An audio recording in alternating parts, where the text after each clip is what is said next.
সোমবার আর আমাদের বাড়িতে আমরা নিরামিষ খাই, তার জন্য আজকে নিরামিষের দিন কি রান্না করব সেটাই তোমাদের সঙ্গে শেয়ার করব। প্রথমে কড়াইয়ের মধ্যে তেল দিয়ে দিলাম, তারপরে পাঁচফোড়ন, তারপরে দিয়ে দিলাম জিরা।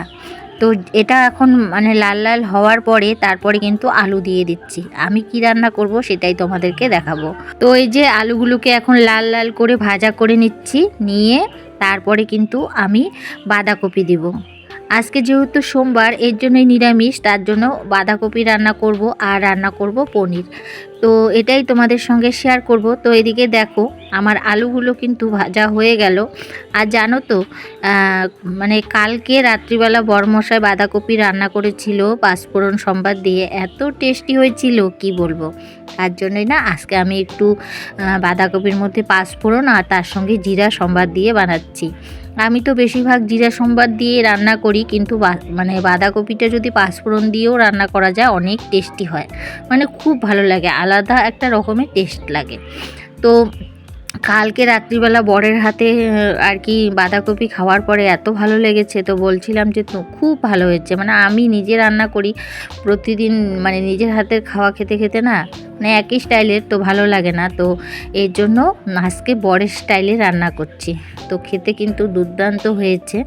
তো এদিকে দেখো বাঁধাকপিগুলো দিয়ে দিয়েছি, আর এদিকে এখন লবণ আর হলুদ দিয়ে দিচ্ছি, দিয়ে ঢাকা দিয়ে তারপরে কিন্তু আমি বাঁধাকপিটা রান্না করে নিব। আর বাঁধাকপিটাও এত ভালো ছিল কি আর বলবো তোমাদের। আর এই তো এখন লঙ্কা কেটে কেটে দিচ্ছি, আগে দিইনি, এখন এই যে কেচি দিয়ে কিন্তু কেটে কেটে দিচ্ছি। তো দেখবে অনেক সময় অন্যের হাতের রান্নাটাও কিন্তু খেতে ভালো লাগে, তার সঙ্গে অন্য রকমভাবে যদি আমরা একটু মাঝে মধ্যে ট্রাই করি সেটাও কিন্তু ভালো লাগে। তো আজকে বরের হাতের রান্নার আর কি ট্রাই করলাম, যে বরের মতোই আর কি রান্না করব। তো সত্যি সত্যি বরের মতনই কিন্তু টেস্টি হয়েছিল, মানে বর যেরকম রান্না করেছিল তেমনই কিন্তু টেস্টি হয়েছিল। তো এইদিকে দেখো তোমাদের সঙ্গে কথা বলতে বলতে আমার কিন্তু লঙ্কাগুলো কাটা হয়ে গেছে। আর এখন এই তো আমি ভালো করে নাড়া দিয়ে ঢাকা দিয়ে দিব। তো চলো ভালো করে নাড়া দিয়ে তারপরে ঢাকা দিয়ে দিয়ে রান্নাটা করি।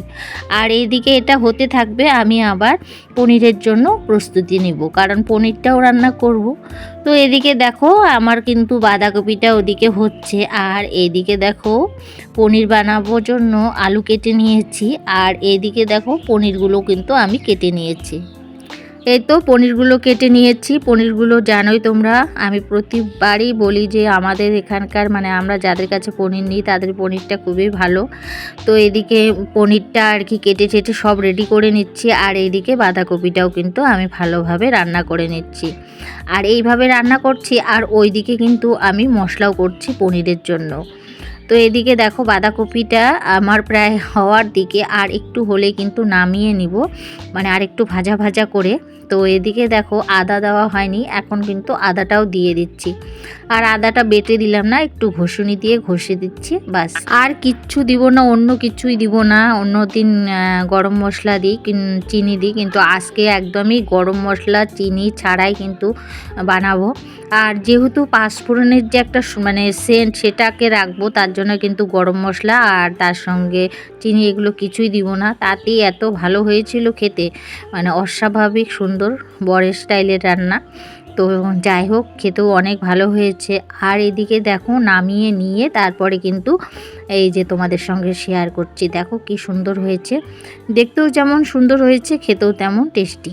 তারপরে দেখো আমি কিন্তু কড়াইটা ধুইয়ে নিয়ে এসেছি, এদিকে তেল দিয়ে দিয়েছি, আর একটু লবণ দিয়ে দিলাম, আর এখন হলুদ দিয়ে দিলাম। আর এখন এই তেলে কিন্তু পনিরগুলো ভাজবো। পনিরগুলোকে না আমি আগে লবণ হলুদ দিয়ে মাখি না, তেলের মধ্যে যদি আর কি একটু লবণ হলুদ দেওয়া যায় তাহলে কিন্তু এই যে পনিরটার মধ্যে আর কি একইভাবে লবণ হলুদটা একদম মিশে যায়। তো পনিরটাকে ভাজবো। আর জানো তো পনির ভাজতে ভাজতে কাকি শাশুড়ি আর ননদ এসেছিল, তো তাদের সঙ্গে কথা বলতে বলতে আমার না পনিরটা একটু লেগেও গেছিলো, জানো তো ভুলে গেছিলাম যে গ্যাসটা আমি বাড়িয়ে রেখেছি। এই তো ওই যে বললাম কাকি শাশুড়ি আর ননদ আসছিলো, তো তাদের সঙ্গে কথা বলতেছিলাম, তো তার জন্যে কিন্তু পনিরটা একটু লাল লাল বেশি হয়ে গেছে। ভাগ্যিস আর বেশি হয়নি, আমি জানি কি কমিয়ে দিয়েছিলাম গ্যাসটা, কিন্তু না কমাইনি। তো যাই হোক হয়ে গেছে, এখন পনিরটাকে নামিয়ে নিব। এতক্ষণ থেকে যে সকল বন্ধুরা আমার এই রেসিপিটা দেখছো প্লিজ একটি লাইক করে দিও।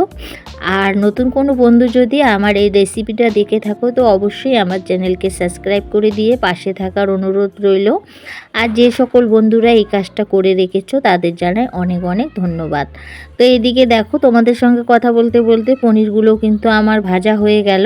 আর একটু তেল দিয়ে তারপরে কিন্তু জিরা সম্বাদ দিয়ে এই যে এখন আলুগুলো ভাজা করে নিব। ভাজা করে নিয়ে তারপরে কিন্তু পনিরে যা মশলা দেয় একদম সিম্পলভাবে আমরা কিন্তু এইভাবেই খাই, যেমন আদা জিরা আর লঙ্কা দিয়ে কিন্তু গরম মশলা দিয়ে কিন্তু পনিরটা খাই। আর আমাদের বাড়িতে কেউ পনির খায় আবার কেউ খায় না, কারণ বরমশাই আর ছেলে কিন্তু পনির খায় না, আর আমরা 3 জন পনির খাই। তো কি বলবো, এরকমও তার জন্য সিম্পলভাবেই রান্না করা হয়, কখনো স্পেশালি আর কি পনির বানানো হয় না, ওই সিম্পলভাবেই রান্না করা হয়।